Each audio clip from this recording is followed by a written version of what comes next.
I'm so delighted to welcome Dr. Sharad Jaitly, my old friend of 50 plus years. I will talk more about that in a minute. So Dr. Jaitly, my friend, migrated to New York from Nagpur, where we went to school together back in, oh my God, many years ago. But you came in 1981 after finishing your medical school training. And then after you arrived here, Dr. Jaitly went to Mount Sinai School of Medicine, where he also specialized later on at Cornell in cardiology, followed by cardio-oncology training at Sloan Kettering, the world's renowned cancer center, also in New York. Dr. Jaitly has published and authored many, many books and, obviously his publications in the medical journals. But most recently, and we'll talk about this in our episode here, is his labor of love, finding the human element, connecting one patient at a time. So we're going to dive into that in this conversation as well. His compassion for his patients, his profound passion to teach both the patient and the medical communities at large. And he's spoken on many forums, and I've had the opportunity to listen to him on at least 2 occasions. His list of accomplishments is so enormous that I'm not going to dive into that in this moment here, and that'll all be down in the show notes of the podcast as well. So Sharad, my friend, welcome. So happy to have you here.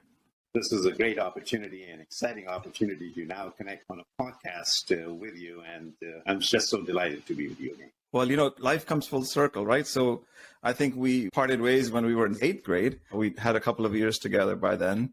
And so age of, 13 or something like that. Then the next time we connected was at the age of whatever, we were grandparents by then. That's right. And that was 10 years ago, maybe 10 or 11 years ago.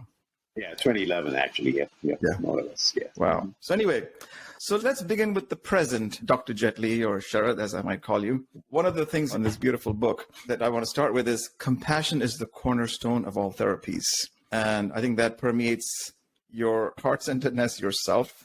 Yes, you deal with the heart as a cardiologist, a nuclear cardiologist. So let's begin with the present. After all the work in the field of medicine you've done and taught and spoken and written, what led to writing this magnum opus of yours, The Human Element?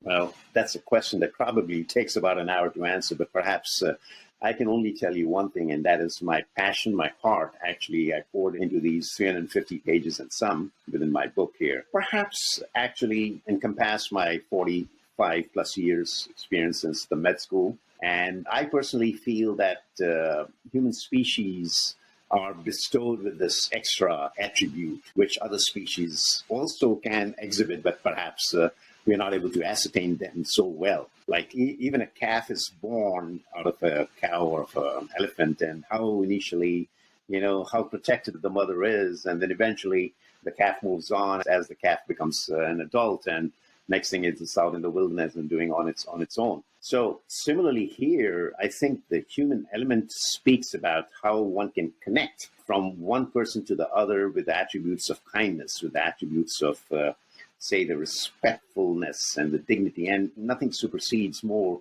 when you're actually taking care of the patient, because that's where the real interaction of the human connection is happening. Because, hey, look at it this way. Who's your best friend outside of your family, outside of your relationship? It's your doctor. Where else would a person go and actually share the personal life, the social life, the financial lives at times? People have lost their homes, people have totaled their cars, people have lost some loved ones within the family. And where exactly would they go and actually share their grief and sorrow? And that's where I think the compassion really outstands, in the entire relationship. And there are times when, and in my practice, of course, being in practice for over 40 years, I've had 3 generations of patients who have actually come forth and seen me. So initially they started off at the age of 20, 25. Then they grew to our age. And then obviously their children, their grandchildren who have achieved their adolescence, they are still following. So it's a matter of how well you can connect with the patient and the family. And so I personally felt that at some point of time, I must really use a human element as one of my areas, which I've tried to sort of teach both at Sinai and Cornell when I was there through my training and my experiences. That, hey, look, without which I think medicine is extremely dry. And it's not only just medicine alone, Raju, but I think in all walks of life, perhaps you're in the accounting business, you're in your financial business, and you're now into this profound coaching business where you're actually setting up careers for others and laying out the limelights. Without compassion, perhaps you cannot actually develop that person to become a leader. I personally feel that. Well, we'll get into leadership lessons in a few minutes. But Sharad, the book takes you through, apart from your own personal journey, and I know you've had major tragedy in your life not too long ago, but the book also talks a lot about the current, I saw what was fascinating to me was saw the current landscape of how the medicine is being practiced in this country in particular, and how, America is the leader and other countries follow its leadership. And you have a commentary here on the entire landscape of, where this is going. And I love, there are a couple of funny lines in your book. It takes a patient physician to listen to the story of an impatient patient. Oh my God, that's funny too. I think you're trying to say something there, right? So, which you just said, that's your human element, because if you're not listening to the patient who in his or her own mind is so impatient about the pain they're going through or whatever it is they're feeling, and you need a real patient physician who's also busy running around trying to catch many patients. And then tied to that is the other comment, which I found fascinating, which was communication is still the best way of practicing medicine. Can you wrap your thoughts around these two for us, please, our listeners? Yeah, and I'm glad you picked out, maybe perhaps those lines actually stood out in my book so well that an avid reader like you would obviously certainly remember those or be mindful of those. It takes a patient physician to really understand that impatient patient. Now, the nomenclature is so simple that, centuries ago, the patients came out into the lobby and they sat. And again, you could call them a client, you can call them a person who is seeking help or seeking, patient or healthcare. But the fact is that the very fact that they were patiently waiting out in the lobby, that's how the nomenclature developed and the doctors started to see them as patients. But I personally feel that the doctors over a period of time now, go fast forward in the year 2020 or 2023 now, you see that the revolving door that's happening in the managed care and what have you, and the doctors and the healthcare providers, sometimes they're called as vendors, which I'm extremely reluctant to be called or have my colleagues ever be addressed with. But that's exactly how the third-party managed care is now addressing many of us. I personally think a doctor is always a doctor. He is or she is bestowed with that extra attribute to really use that from the inner consciousness, from the inner self, that, hey, look, it's an attribute which really he or she can develop during the course of the medical training, but then at the same time, be mindful and be earful to that patient, available to hear all the grief, because the patients are coming with long tales, if you will, long stories. But it doesn't necessarily imply that, hey, look, you can stop short of them and then try to sort of, understand them by over-talking to them. I personally feel like Mahatma Gandhi always said that in one of his, of course, in his autobiography, he's been quoting it quite a few times through the autobiography. He says that man has been provided with 2 years, so listen twice and speak only half of it. So in other words, the reason is that you become very impatient to really understand the patient. But I think more importantly, you have to be more patient to understand that impatient patient. So that was the connotation I wanted to sort of elaborate on that in my book. The second part that you suggested, where communication is the cornerstone of all therapy, you need to have that all through, communication. And take for example, like if I wrote a test for a patient and a diagnostic test and did not want to explain that to the patient, and in the meanwhile, my nurse calls me and says, yeah, I'm ready with the next patient. I personally feel I'm not justified enough with that patient. I need to explain that test well. I need to explain even a small prescription, as simple a thing like penicillin or an aspirin that doctors write. And I constantly say, I think it's important. One of my lines in the book you perhaps may have also, and that I say that it's easier to write a prescription than not to write. It's easier to write a test than not to write one. Because that's where I think you need to sort of pedal back and say, wait a minute, I'm writing a prescription, but what am I expecting the effects here? Am I expecting any drug interactions? So the caution is always there. There's a line also there about the prescribing the drug. I think you said something about the side effects or the actual effects. I forget the actual line there. Know the side effects before the indications of the medication. It's very, very important. And forgotten is one of the things that, again, to err is human, as I always say, but to compassion is also human. You need to be very compassionate, even if you're writing a test. It doesn't really matter. And one of the things that I sort of inculcate through my book is never, ever discuss the results over the phone. Even though now we are stepping into telemedicine and artificial intelligence and robotic medicine, and the past 2 years, we all have learned through this pandemic and the aftermath how distant one can be and, or tending to be, and still people are not returning back to their offices, perhaps. They're still doing a lot of remote learning and teaching and what have you, even though I'm totally for this in-person interaction. I can understand if you're trying to interact somewhere, say from out of state and out of town, but I think within the town, I think one should really sort of make it a point still to have that interaction and go to the office and see the patient and what have you. So these are some of the things that I think are extremely, extremely important to develop that in-person connection back again, even though we are just really barely out of this so-called pandemic. I personally Yes, so clearly that's opened up the eyes for many people and the world and at large. Your book, as I said, runs through the landscape of how things are changing, have changed, and they will continue to change. Also, throughout the book, you've talked about taking care of yourself and self-care as a patient, so you don't appear in front of the doctor too many times in your life, right? As you said, there are some things money cannot buy. One of them is health. For everything, there is MasterCard, to repeat the advertisement that MasterCard. So let's talk about that for a bit. Yeah, truly speaking, you have to be in good shape to really go and see a patient. Let's put it this way. It's like, this is where you lead by example. You know, like I'm literally a teetotaler, if you will. I'm not a smoker, and I exercise well. I'm not bragging about myself and keeping myself in good weight. I think I've added a couple of pounds in the winter, but I think that's the norm with all of us. But the fact is that, you know, as soon as the weather gets better, and right now it's snowing here, as soon as the weather gets better, I do my 3 to 4 miles every day. So you lead by example. And I think that is very important in any leadership positions, whichever you are. And I know you have devoted so much time in your book, and say as well, about the leadership. So that's one thing. Very importantly, I think it is so clear that you could be doing things which they could be unsaid messages, for instance. There was a time, I believe, not too long ago, just 20 years ago, 25 years ago, doctors used to sit in the offices and smoke while they're seeing the patients. And that was a horrible thing. And yet, 3 minutes later, they'll walk into the other room and say, hey, stop smoking. It's easier said than done, but then you're not leading it by example.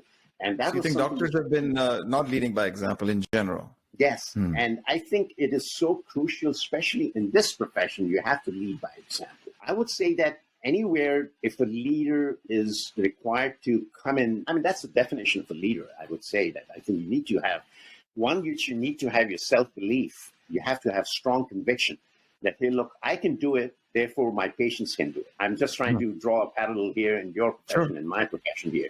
And I'm trying to see how well actually does, and the similarities are amazing if you go. It's exactly how you would expect. If you're a renowned coach, you're actually asking your disciples, your students, your pupils to actually follow the way as you want them to be. You need to lead by your own example. And that's exactly what I've tried to do in medicine. So, you know, there are times when, yes, have I deviated on maybe on a Saturday morning where I've woken up at 9 a.m.? I do. But I think in general, I would still try to stick to the book guidelines as much as possible. And I would encourage all your listeners right now, if they're residents, fellows, or doctors in training, especially the young people. And it is so important that, you know, I was returning back from University of Virginia just a few weeks ago. I think I mentioned to you about where I had about like 120 MDs attending the grand rounds. And many of them were remotely still attending, which I was kind of like not so thrilled about, but almost like 40 to 45%, they were all in person, sitting in the auditorium and listening to my talk. One of the take-home messages I advised to them is clearly, I said, look, you could do what you're doing in medicine elsewhere, but nothing like what you're actually reading in person as a matter. Believe it or not, Raju, I've seen many times in my own profession, not to mention about how the world is going, especially with the managed care, where they want you to see more number of patients at the end of the day. But I think it's more important, again, the bottom line is the quality of medicine rather than the quantity of medicine, which is so important for us to really, you know, encompass. And because that's where you really feel that, hey, you've gone the entire 9 yards and helped those patients out. As simple a thing like an aspirin, as simple a thing like penicillin, as simple a thing like how do you lower your cholesterol? It's easier said than done and say, hey, look, stop smoking, Joe. But you know what? No. How do you ask that patient? How do you have that patient quit smoking? And that it takes extra 60 seconds. Similarly, like a diabetic patient who may show up in the office setting. I think what you're speaking to is so important. So, you know, what happens is that we all, you know, as people get older or they have a heart issue, like in your case, as a cardiologist, you deal with mostly the heart related patients. The doctor has said to start walking, you know, walk so much longer. Doctor says not to eat this. As if, you know, in that moment, now that you have the problem, now you're going to have to follow doctor's rules, right? We all have this, you've heard it over history. Yeah, doctor has told me not to do this anymore. Well, you're saying it is not about the doctor, it's about you first. What have you been doing? So it's easy for me to say, stop smoking, eat right, don't eat sweets necessarily. So what is that special way of communicating to them that comes from them, that gives them that enlightenment that, hey, there is a change in lifestyle that they need to not only make for themselves, but to also set the example for whoever their younger loved ones are, who just watch them suffer. So I think that's kind of what you're saying, right? So what is the way of communicating? What is your special way of communicating that gets them to really see things differently? Many times, like the physicians have been talked about, oh my God, they're using some scare tactics. It's okay to use scare tactics. You know why? Because, hey, what if I'm sitting by the beach and there's an announcement, whales and sharks have been sighted. What do you do? Yeah. The first thing you do is you pack up your igloos, pack up your bag, and head out of there. Why? Because the beach is getting close. There is a scare tactic which has been employed right now. Same thing is right now. What are they telling us? Hey, it's going to be blustery. It is snowing right now, and it's not sticking on the road yet, but advised caution. So similarly, in medicine, it is so important that we say, look, if you continue smoking, you're going to be having so-and-so X number of risks for your cancer, for your heart condition, what have you. When you scare those two biggies, like the cancer and the heart condition, believe it or not, that sort of sticks here in the brain, Raju. And that is one of the things that people are extremely, extremely worried about. We can still talk about ulcers that develop. People say, hey, I don't smoke it in my stomach. In the medical textbooks that we can talk about, where there is your acid levels are actually higher because your acids in the stomach tends to be unneutralized as a result of smoking. So, there are a whole bunch of things. Many times what I have done is in my practice, actually, I ended up opening up a textbook for them. And I said, look, this is how the lung is looking if you already smoked for 20 years. It looks like half the choked chimney, if you will, but not about your own. Those that have already been doing it, it's not so late, but now there is first an emergent thing that you have to solve for, and then we can deal with long-term solutions. That's what you're talking about. And you'll be surprised because when you tell them that 2 years, if you quit smoking, you'll be sitting in a non-smoking aisle, if you will. In other words, you will actually switch over to your risk factors back to the non-smoking section, if you will. And remember the plane rides 20 years ago when we used to have smoking aisles and non-smoking sections? Those things are gone, thankfully so. But, that's the analogy. In other words, your risk factors can immediately swing back. Likewise for the cardiac conditions. The coronaries have been really shown to regress in their atherosclerotic if you switch your diet, if you go back. And one way or the other, I always tell my patients, look at it this way. If you were to have a bypass today, if I was to give you a bad diagnosis and say, look, you have lung cancer or some spot which looks scary on the lung, what is the first thing you're going to do? Quit smoking, right? Ain't you going to do it then? You might as well do it now so this way you can prevent the onset of the disease. So that's the whole idea. Well, having known you personally, I know that you just mentioned that you don't drink much, maybe a glass of wine here and there, but I know you. You're a plant-based guy, you're a vegetarian. So here's guy as a cardiologist, nuclear cardiologist, successful in his right. He practices what he preaches. So love that. Now, in terms of the future of medicine, just 1 minute on this because AI is so popular. People talk about this all the time. Of course, AI applications have been in research mode for decades. So you mentioned in a book, AI robotic surgery, for example, right? So reconcile the human element and all the things we're talking about, compassion, of a medical doctor with a patient that needs to return. How does that reconcile with, surgery is a whole different ballgame. There's no conversation happening with the patient. So what did you mean by that in the book? Right. I mean, like I alluded earlier, I think the past 3 years have really sort of moved us apart as a result that we are now starting to see a lot of patients, remotely on a telemedicine. I'm not very thrilled about it, but pandemic really made us do that. Okay, well, now the pandemic is over. Let's bring back the patients back into the offices. Let them come back and have that time with you where patients can actually ask all the diagnostic tests and the therapeutic options perhaps you can lay out on the table for them. So there was a time where actually, like during the pandemic, the elective surgeries were actually postponed. So the bypasses, somebody was having a gallbladder removed, somebody was having, say, a hip fracture or some other, some chronic ailment that could have been entertained. All of that was really pushed back. Only emergency surgeries were happening during the pandemic. So all of that really backed up so much with their schedules, speaking about the surgical aspects. But artificial intelligence has evolved, obviously, in the past maybe 8 or 10 years. Patients now are being evaluated more on consoles, on computer consoles. There are clear algorithms which actually spell out your cardiovascular risk factors, perhaps. Mhm. And again, they're coming out of Harvard, they're coming out of Brigham. All these studies are all thoroughly backed up. I'm not saying that. But the fact is that that human touch, the human connection, the human bond somehow is not being maintained.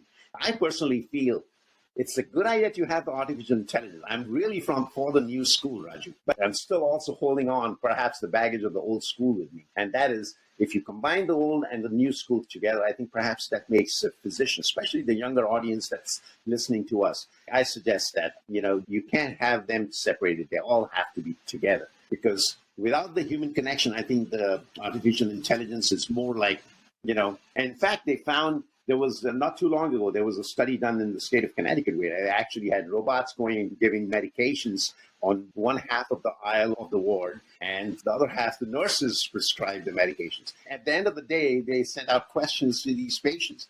The question is clearly spelled what? You know the answer. The nurses scored tremendously high as opposed to the robots giving, hey, this is your digoxin. Hey, this is your Lasix for the day.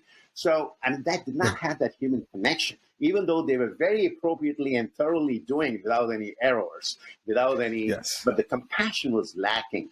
Here's a nurse who goes and holds and checks the pulse and says, hey, Jane, how are you doing today? Hope you had a good breakfast right there.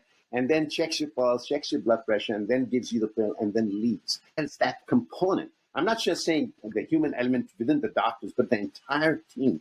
That's what makes us the multidisciplinary team. I remember the good old years where, Raju, I'm sure you also remember perhaps, is the doctors always made rounds with their nurses, with their pharmacists, with their perhaps even the pastoral care, and of course the social worker and the dietitians on the floors.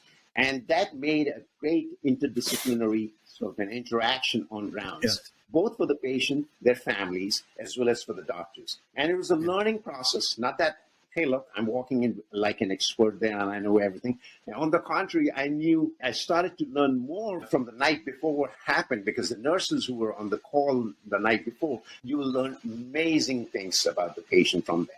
And that's how I personally feel that I think we need to, it's a matter of how you respect. So I think it's the bottom line. What you're saying is that really, for those listening, that, be human first. Of course, use whatever technology that's available to you to leverage proper data perhaps and accuracy, but you cannot substitute the human connection at all in all of these, because you have to really focus on the patient and the human, and not just say, okay, the robot will perform the surgery and everything will be good, because the patient still has emotion, has feelings. If you're so mechanized and if you're getting so advanced with our robotic and artificial intelligence, I think there is no excuse left for the physicians to return back to the bedside and spend more time with their patients. On the contrary, because now things are getting a little more easier for you. If it is so mechanically done by the robots, I think you have more time to come back and spend more time with the patient, family, and use that time for that effective communication. Yes, beautiful. Correct. So as humans, we live these lives. You can have 5 bodies that are dead and you cut them up. Everything is the same about them internally, right? But if they were alive, it's that energy and that emotion that you feel, and that's the aliveness, right, that you see in people. I believe this fact that we're spirits in these human bodies temporarily. Our souls are here to learn through these experiences of this human body, to grow from it, right? Through being human, you're able to connect. And that's part of the human element. But we also know that all the learnings happen from traumas and severe turning points in our lives, left turns that you didn't expect that will occur, because there's an expectation that life will be normal and everything will be fine. That is not the case, as you know from experience as well. So what turning points and challenges have you had that really have been big turning points for you, pivotal moments for you, that you came to obviously go through and then overcome? And then what did you learn from it? I know that's a mouthful, but give it a try. Yeah, it is. I know you're already aware of the tragic occurrence in our lives, and our lives are totally upside down now at this point after having lost our younger son. It's very unfortunate what happened, but the fact is this is something which is irreplaceable. We commonly hear for ages, time is the best healer, but when somebody loses a son, I think this is the biggest grief that a father. My wife is suffering, and she's a physician as well, as you know. Mm-hmm. And both have this grief and sorrow, which is just continues with us. Now, what has happened is time is not the best healer, but I think time has made us learn to accept. I think the acceptance is more perhaps a cushion in a way, if you will, to comfort us in a way that this is beyond our capabilities. Some things are like patients can have, people can have cancers. And I know you have had some personal experiences and losses. And so I personally feel that, I mean, you can literally, like time and again, I've sat in my office and I told my patients, I said, look, you can burn down the house, you can total a car, but when you lose someone dear one in life, that is irreplaceable. You can always come back and replace a car. You can always come back, and even if you lose a job, you can always find another one. Those are the biggest losses that I think we commonly encounter in our practices and in our lives, I should say, in everyone's lives. Somebody died of cancer, somebody died of heart condition, or sudden disease, or chronic disease, or what have you. And obviously the emotions and everything is attached. But then that is where I think the life, the preciousness of life, Raju, that sort of makes you feel that, it sort of hits you like a brick on your face and say, like, what do you do now next? Are you willing to continue with your profession? Are you willing to continue with the building a legacy in terms of, leaving behind what you achieved in these past 40, 45 years? You want to give it to the rest of the people, which you are already giving as a professor anyway in your practices. So there is the time that, of course, the grieving continues, but then the acceptance, I think, is the key that sort of puts you back on the track and lets you navigate through the life, even though that devoid, that absence is always there and yes, felt. And so, I mean, that's how I personally feel. It's a moment that I cannot live without remembering our son, Muni, and his siblings, two other. We have another son and another daughter. We all are suffering. My wife and I, we are obviously the parents, so we have the hugest. So that's the biggest loss anybody can have, losing a child. Yes. So I personally feel that this is something which has devastated us, but then life goes on at the same time and I just continue to say to myself that you've begun to accept the fact that this was meant to be, whether this is I'm speaking spiritually, whether I'm speaking philosophically. I mean, we can teeter that out, but I think more importantly is how one really copes with this loss is the matter of making that the person has to do. Are there losses that, if you peek into somebody's life, there are losses that he or she has encountered, but this is the biggest loss, I always say to myself. Yeah, there's no greater human loss than the loss of a child. I don't think there's any degree or measure here. But, again, in terms of what you learned from it, I think, as you said, gracefully accept you're part of a bigger picture and that's part of the life. And there are all ways to justify yourself in your mind, to calm yourself, that everybody has a different process of grief and being able to overcome. But in terms of using that fuel as fuel, an expression for what you are here to do as long as you're alive. I mean, you're grateful for your other children and grandchildren, of course. But the expression, part of this is your book.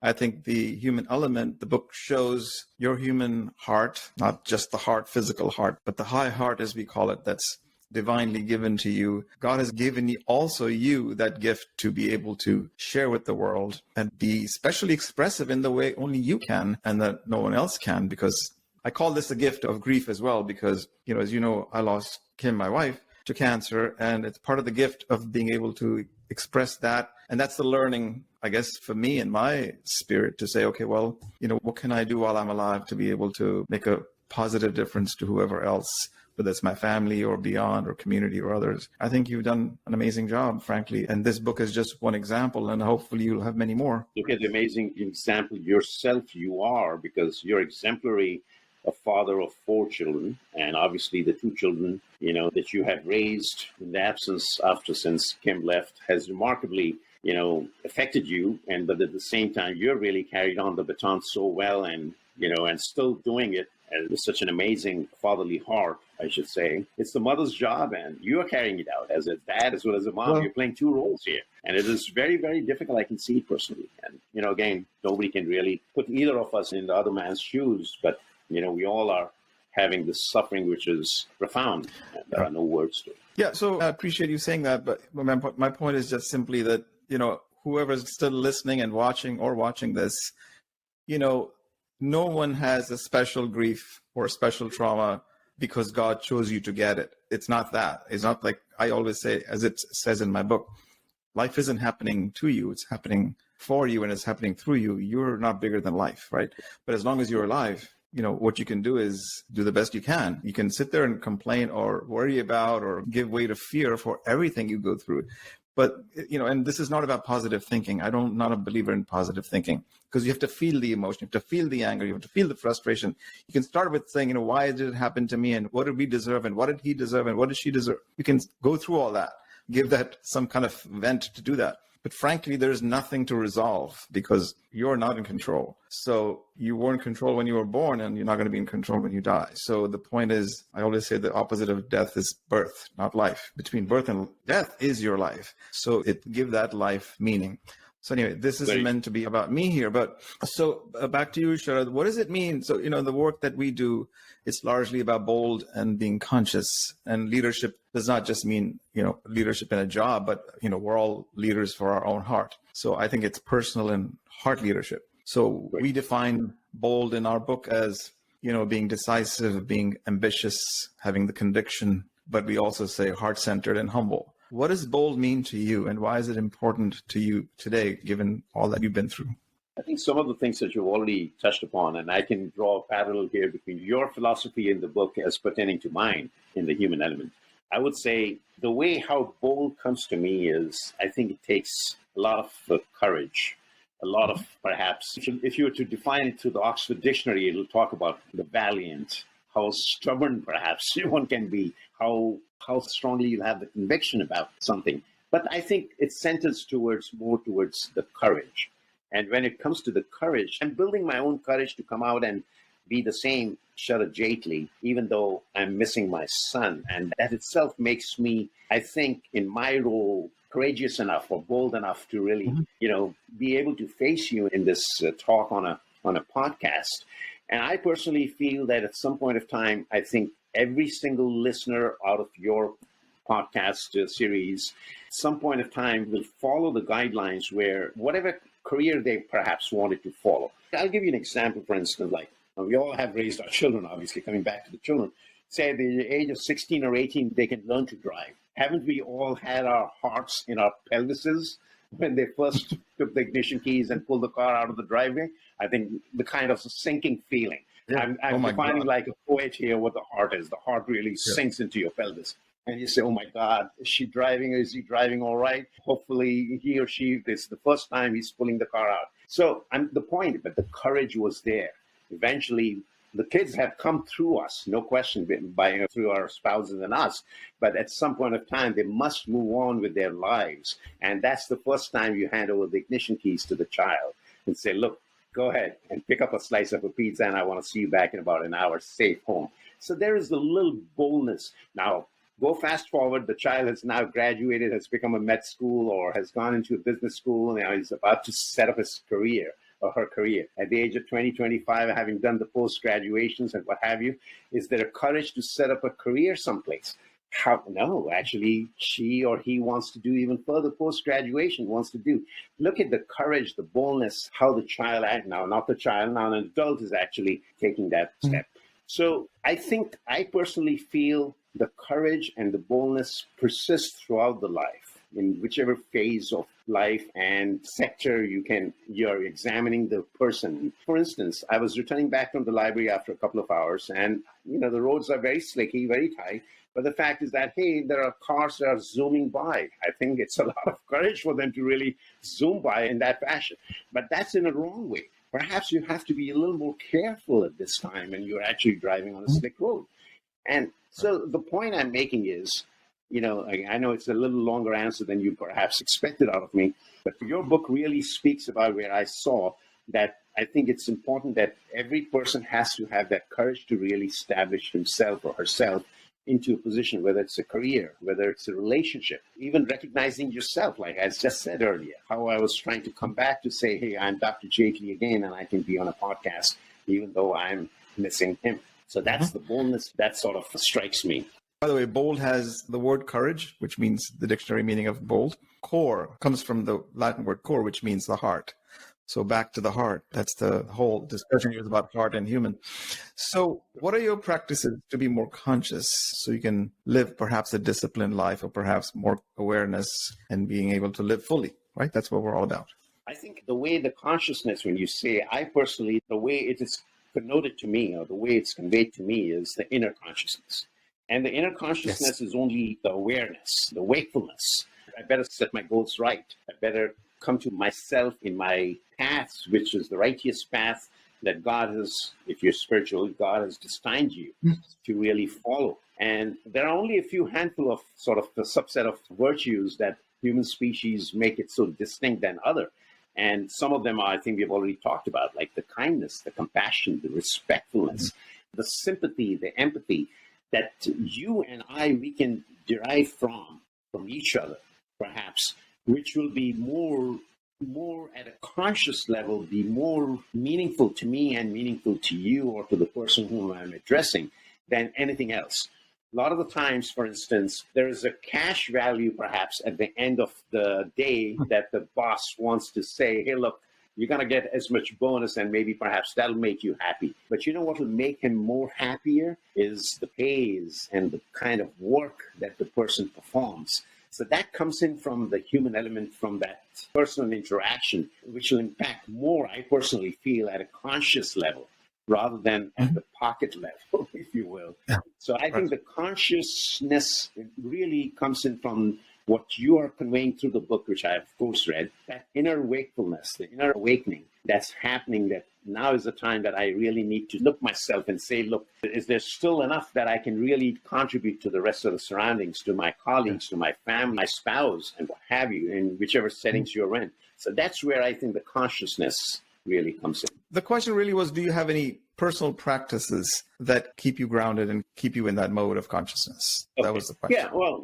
like I think we've talked about, where you're feeling constantly that, hey, look, it's easier said than done. Like, like we talked about the quit smoking, like we talked about prescribing an aspirin, prescribing penicillin. So it's easier said than done. And today you have all these handouts. You don't even need the handouts. It's all over the Google. Your Dr. Google is really helping a lot of these patients anyway. But where does that human connection come in? And I personally feel, I think that's where at the conscious level, where you take that extra step and go the 9 yards, if you will, Raju. And that's where you'll say, hey, look, I think I have done my part. And when you come back and put your head back on the pillow, you feel so comfortably, you'll sleep through the night. And so, look, you've done your part, the best part that you could have done. Because many times we return back in the night and we always want to ask one question: could I have something done differently than what I did today? That is the biggest question somebody has to ask. And that's where the inner consciousness will speak out to you, say, maybe I can do better. I'm not saying that every day in my life always is a perfect day. Don't get me wrong. And it's never a perfect day with anybody. But is there a way that I can improve upon the next day? Maybe the relationship that I can actually concur with my patients or imply on my colleagues or my subordinates or whatever else that's happening in my circle of life. So I think it's so important that consciousness level has to be recognized and one has to be wakeful. Very good. Awesome. So one of the things that people, in our audience, a lot of them are business people, workers, employees, senior executives, perhaps some budding doctors. I'm not sure. It's hard to know. It's every person in the audience. So in sort of, as we try to wrap this up, what advice would you give someone who's that kind of a person navigating today's unusual uncertainties? I say unusual because we've been through, a crazy time the last few years, and now the economy is looking grim and so on and so forth. So combine that, apart from the advice, one or two lessons that you have learned, leadership lessons that you've learned this far in your life.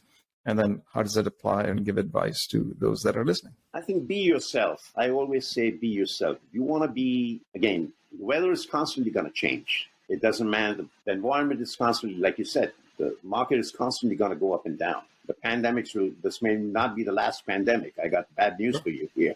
The good news, there'll be more pandemics that perhaps are coming our way, unfortunately. But we have to be better prepared for it. And how do you prepare yourself? As long as you have that conviction within, it's the self-belief that, hey, look, I can weather this as well. I can come out and be authentic to yourself. Be true to yourself. When you're truthful to yourself, you're authentic to yourself, you have that level of credibility, that you have to establish that level of credibility first within your consciousness. And then only you can imbibe it to the others, of the people who you want to lead.